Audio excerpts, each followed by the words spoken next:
We have here the crush. So it looks like someone here feels really broken right now. Yeah, there's sadness into this person's aura right here, and this person feels lonely. Yeah. Naalala ko tuloy yung ano, yung sa TikTok, mga babes na yung nag-trending. Yung, ano ba yun? I feel so lonely. No, ano ba yun? Basta alam ko ganun yung lyrics na yun. So, yeah. This person feels lonely.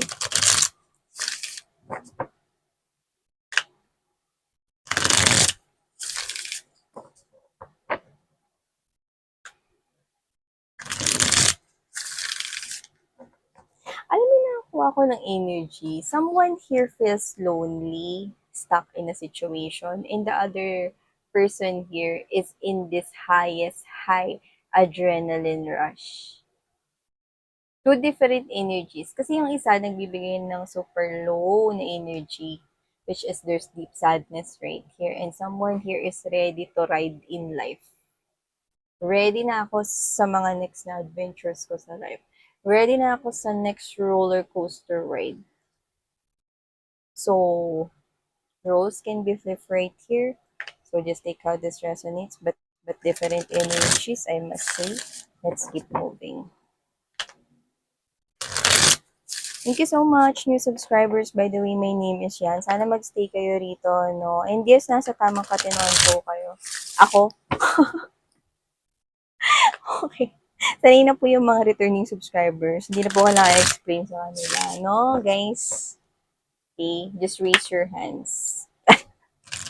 Ano daw? Just raise your hands. So, yeah. New subscribers, thank you so much. Guys, paki ano niyo yung bell, okay? Kasi para ma-notify kayo if ever meron tayo rito mga new uploads. Everyday naman meron, no? Yung sa mga signs lang, just be patient with me. But I'm doing it per sign. So thank you so much. I love you guys.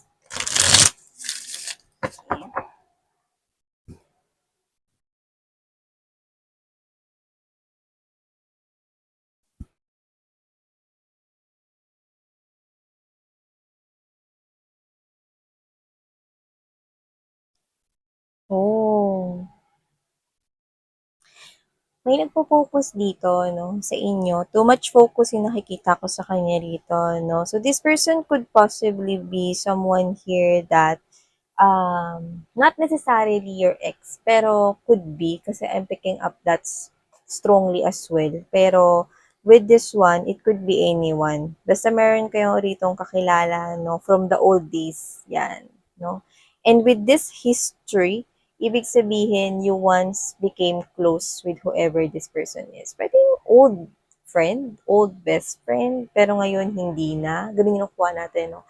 Or it looks like this person right here gives me this kind of message that he or she tries to look for you, find you right here, at natagpuan ka niya. Could possibly be with the focus here, it gives me the vibe of it's a social media application. We do have many right now. TikTok, Facebook, Instagram, Twitter, yan. Maaaring nakita ka niya no Viber. So, whatever the case may be, if there is no change, no, sa yung physical appearance, no, masalo ka niya rito, makikilala. Okay? So, it looks like ikaw yon, no, sa mga pictures mo. Doesn't have to be na picture mo yung nasa DP or display picture or profile picture. Kasi nakita ko rito mga bibs, no, na this person right here click that profile and then find out, no, with just a picture or with just a post right here na ikaw yon. So, someone here is sure na ikaw yon. So, this person is focused on you right now, but hindi pa nagtitake ng action. With the history, it gives me this kind of creepy thing actually. This is somewhat creepy here. Because there's no movement coming from this person. Alam mo yung parang nakakuha tayo dito na parang hindi natin alam kung ano yung next niyang galawan. Pero ang focus niya is ikaw. But what I get from this person is that this person is actually embodying creepiness, no? Kasi hindi natin alam kung ano yung mga next move niya, but we're gonna find out. Okay? And of course, alam mo yung parang nakasense rin ako sa kanya rito, no, na parang meron siyang takot sa'yo. Natatakot siya sa'yo, na may parang nalulungkot siya. But at the same time, this person gives this intense focus, laser focused on you. Let's find out more. We have here the negotiator. See? Begging. So, definitely there's sadness here talaga. Sadness at natatakot siya sa'yo rito, no? So, maaaring may nagawa tong kasalanan sa inyo, no? Sa inyong nakaraan. Yung history ninyo ay sa inyong nakaraan. Yung iba, pwedeng specifically, no, nasa Egypt siya or mga babes, no, galing siya sa isang amusement park or sa attraction kung saan merong mga pero na mga design, structure, statues, yan ng mga statwa or mga parang kahit hindi statwa, no, any indication, no, ng pyramid, yung mga ganon, no. So, hindi ko naman nakuha siya ay parte ng pyramiding or abacus, no. Nakuha ko rito na pwedeng nagpa-picture siya or baka may post siya, no, na kunwari nagpa-picture siya dun. Baka galing siyang Egypt or baka dun siya ngayon, no, nakatira.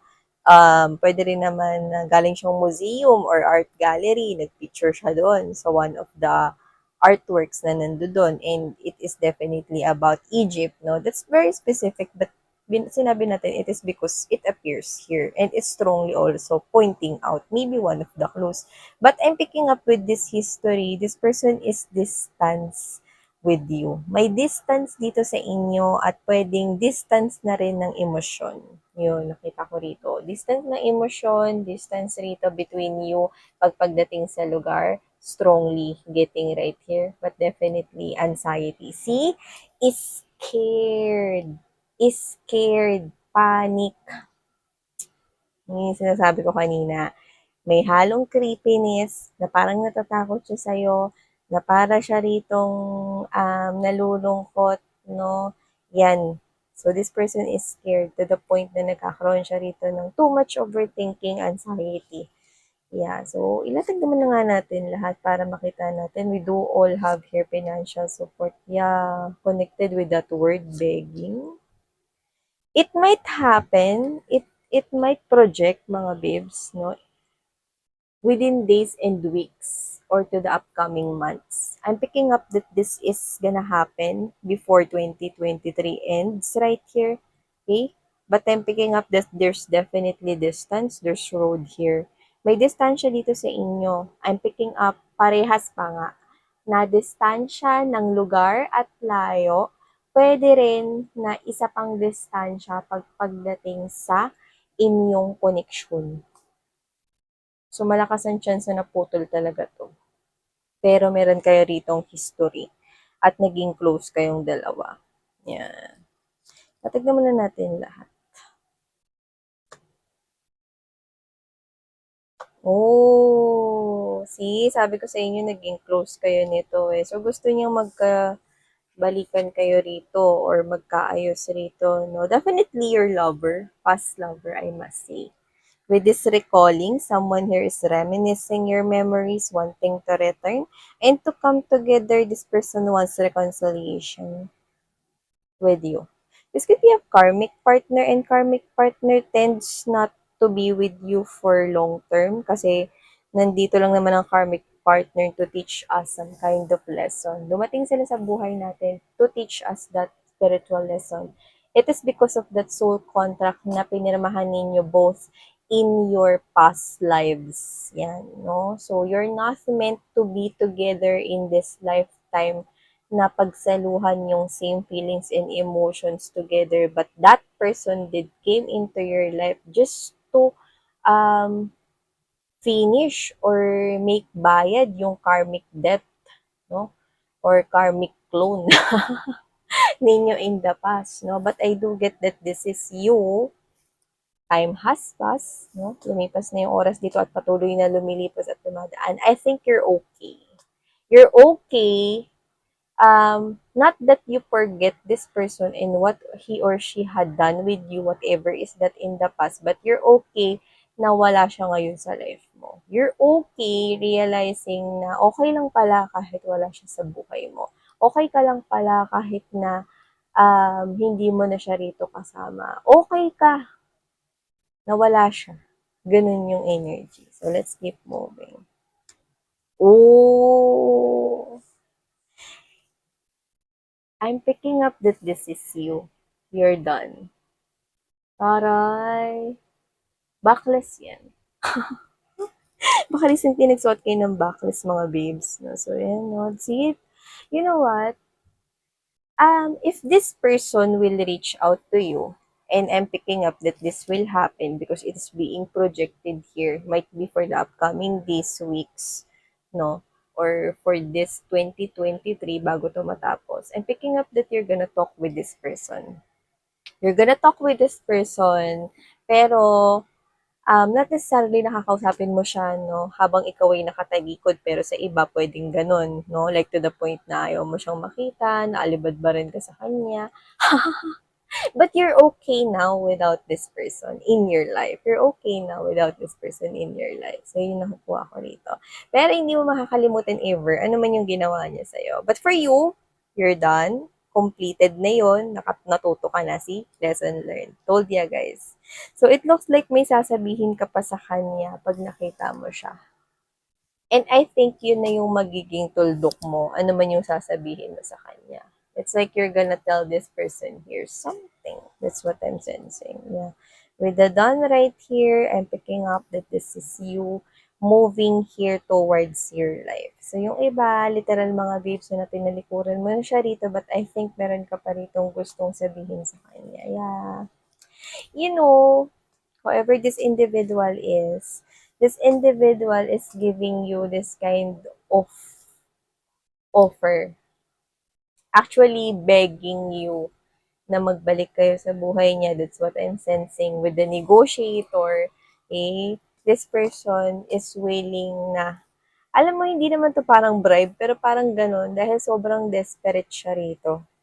This person with the poison allowed other people to interfere in this type of connection here with you in the past.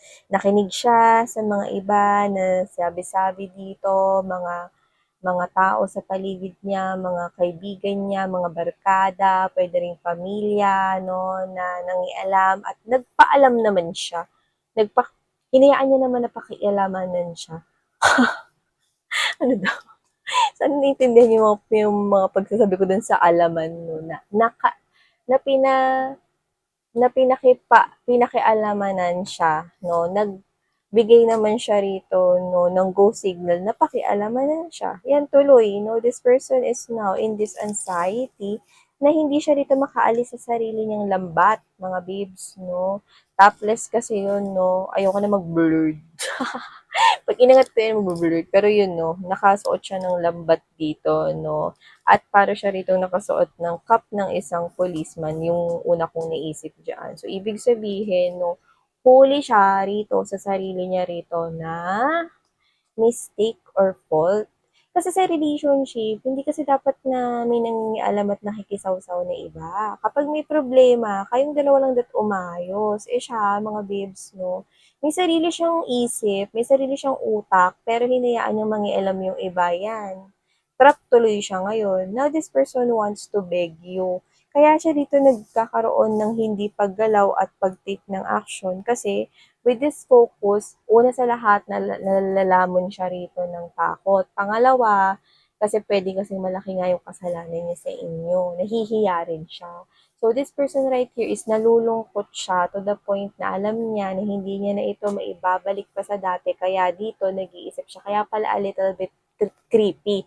Kasi, dito mga babes, with the negotiator and financial support, no, this person actually wants to come together with you as being projected here with the recalling and the come together, this person will negotiate right you. At kahit pa, ibigay niya daw sa'yo yung lahat ng pera niya rito at kahit humingi ka pa rito ng money at kahit na anong gusto mo, kumbaga, ano mo, it's your call. Okay? Your rules, your regulations, susunod siya basta bumalik ka lang sa buhay niya.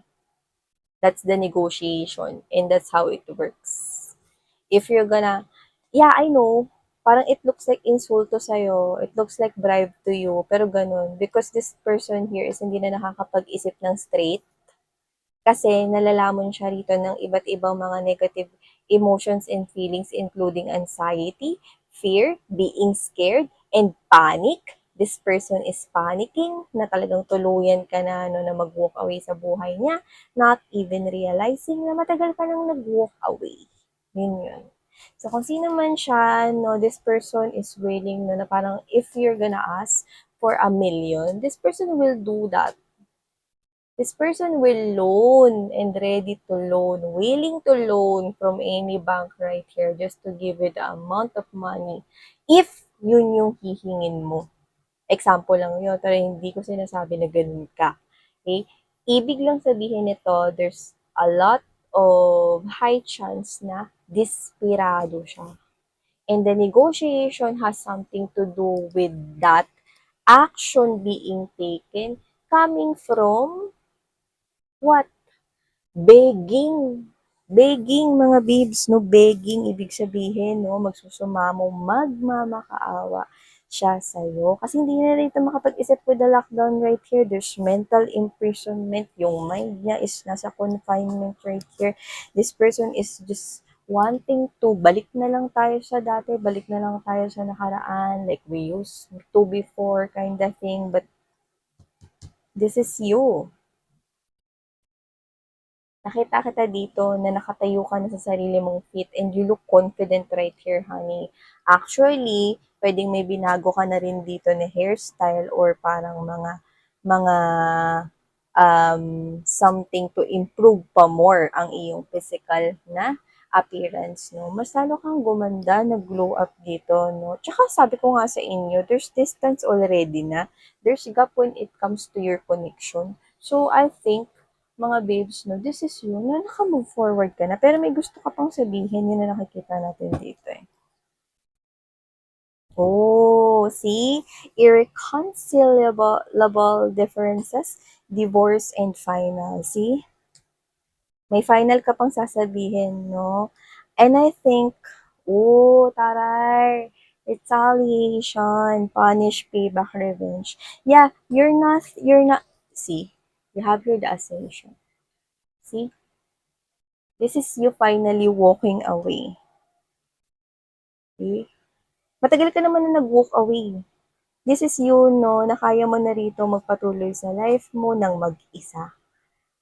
Okay? This is you, hahanapin mo na lang yung mga bagay kung saan ka rito mas magiging connected. Yung mga bagay na deserve mo.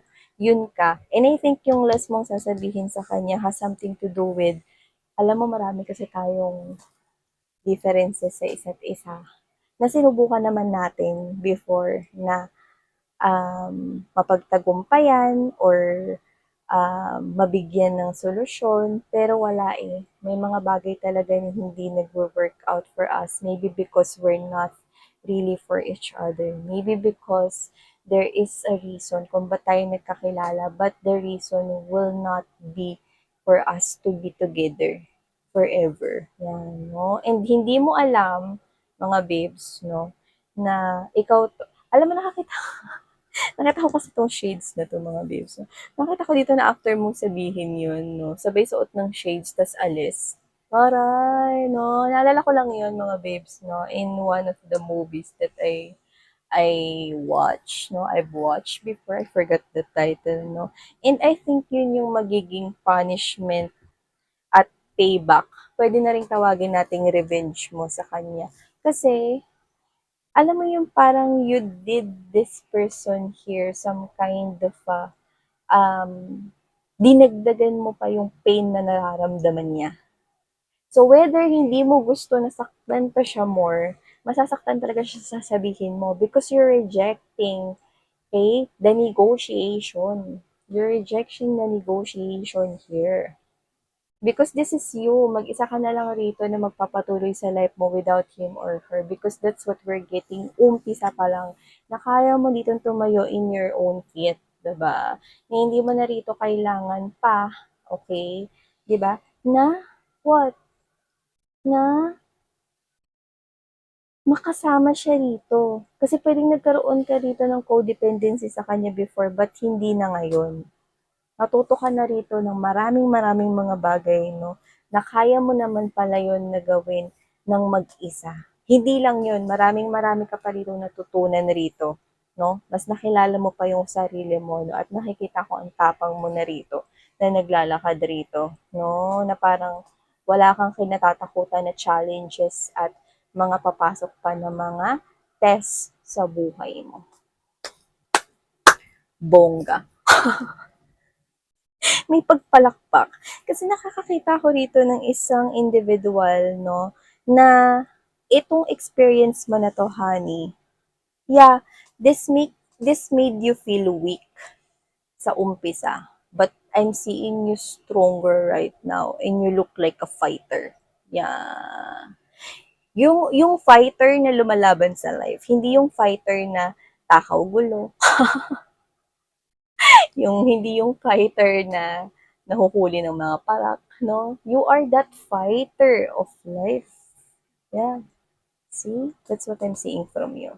So yeah, I expect some kind of, you know, reaching out from this person here. And dun ka magugulat sa negotiation. Like literally, if you're gonna ask a big sum or large amount of money, definitely, ibibigay niya yun sa'yo.